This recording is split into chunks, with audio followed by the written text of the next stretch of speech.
On October 12, 1964, Mary Pinchot Meyer, a well-connected Washington socialite and former wife of CIA official Cord Meyer, was shot and killed while walking near her home in Georgetown.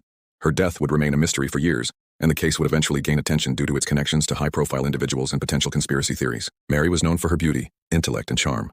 She had been married to Cord Meyer, a prominent figure in the CIA during the Cold War, before their divorce in the early 1960s. After the divorce, she continued to live in Washington, where she became involved in intellectual and political circles. She was also known to have been a lover of President John F. Kennedy, a relationship that would later fuel various conspiracy theories surrounding her murder. Mary's life took a tragic turn on the evening of her murder. She was walking along the C&O Canal towpath, a popular walking route in Georgetown, when she was shot. The killer fired at close range, striking her twice in the head. Her body was discovered by a passerby, and the police were immediately called to the scene. There were no signs of robbery, and nothing of value had been taken from her. The investigation into Mary's murder quickly gained national attention. Theories about the identity of the killer and the motive behind the crime began to emerge. Some speculated that her death was linked to her former husband's CIA connections, while others suggested it was related to her alleged affair with President Kennedy. Others believed the murder might have been the work of a mentally unstable individual who had become fixated on Mary. In the initial investigation, the police questioned several people, including her ex-husband, but no solid leads emerged.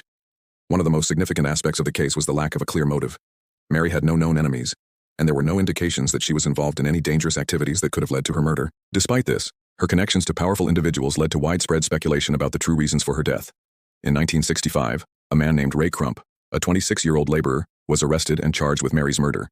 He was found near the scene of the crime on the day of her death, and he was initially seen as a suspect due to his proximity to the area. However, there was little evidence to tie him to the murder, and the case was clouded by inconsistencies in his confession.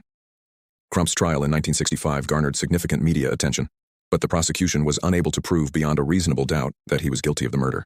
There was no physical evidence linking him to the crime scene, and his confession was deemed unreliable. Ultimately, the jury acquitted him of all charges and he was released. The case remained unsolved for many years, and questions about Mary Pinchot Meyer's murder continued to haunt investigators and the public.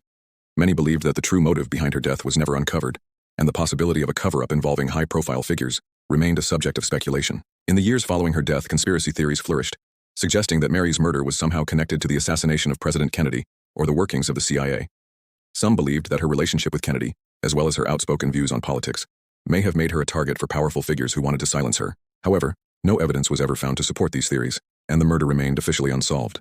The case was revisited in the 1970s, when journalist and author Seymour Hersh published a book suggesting that the CIA had been involved in various covert operations that targeted individuals with ties to the Kennedy administration. His book hinted that Mary's death might have been a result of such operations, but these claims remained speculative. To this day, the murder of Mary Pinchot Meyer remains unsolved.